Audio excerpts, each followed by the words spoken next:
જામનગર સિંચાઈ વિભાગ હેઠળના ચેલા ગામ પાસે આવેલા રંગમતી ડેમના દરવાજાને બદલવાના હોવાથી અંદાજે 57 MCFT જેટલું પાણી છે એ ડેમના દરવાજા વાટે છોડવાનું થાય છે. અને એ પાણી જે છોડવાનું છે એની જાણ અમે મહાનગરપાલિકાને પણ કરવામાં આવેલ છે.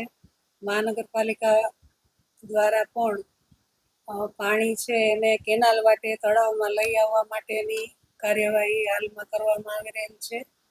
અને રંગમતી ડેમનું પાણી અમે 30 તારીખે સવારે છોડવાના છીએ.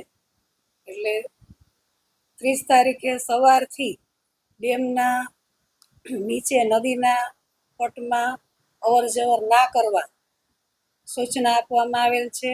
એ માટે મીડિયા દ્વારા પણ સૂચના પ્રકાશિત કરવામાં આવેલ છે.